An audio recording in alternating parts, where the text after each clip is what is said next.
குளிர்காலத்துல போர்வைக்குள்ள முகமூடி தூங்குவது உங்க உயிருக்கே ஆபத்தா?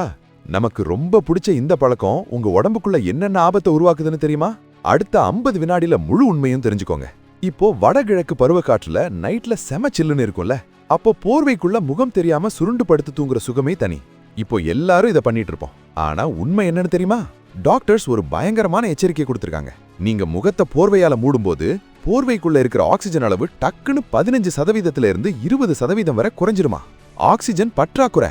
ஆமா, நீங்க வெளியிடுற கார்பன் டை ஆக்சைடையே மறுபடியும் சுவாசிக்கிறீங்க. இதனால உங்க நுரையீரல் ரொம்ப கஷ்டப்பட்டு உழைக்கணும். காலையில பார்த்தா தலைவலி, அதீத சோர்வு வந்து தூக்கத்தோட தரமே குறைஞ்சிரும். குறிப்பா ஆஸ்துமா, ஸ்லீப் ஆப்னியா மாதிரி சுவாச பிரச்சனை இருக்கிறவங்களுக்கு இந்த பழக்கம் செம டேஞ்சர். முக்கியமா கை குழந்தைகளுக்கு இது SIDS வரக்கூட முக்கியமான காரணமா இருக்கலாம். கவனம். அடடா, இதை விட வேற என்னென்ன பிரச்சனை வரும் தெரியுமா? முகத்துல வியர்த்து துளைகள் அடைபட்டு பருக்கள் வரும். உடலின் வெப்பநிலை அதிகமாகி ஆழ்ந்த தூக்கம் கிடைக்காம எரிச்சல், கவனம் சிதறல்னு 1000 பிரச்சனை. இதை நாம ஒரு பாதுகாப்பான உணர்வுக்காக தான் செய்றோம், ஆனா உள்ள நடக்கிறது வேற. குளிர் தாங்கலனா போர்வைக்கு பதிலா கம்பளி இல்லனா ஃபிளானல் போர்வை யூஸ் பண்ணுங்க. இல்லனா காலுக்கும் கைக்கும் சாக்ஸ் இல்லனா கிளவுஸ் போடுங்க.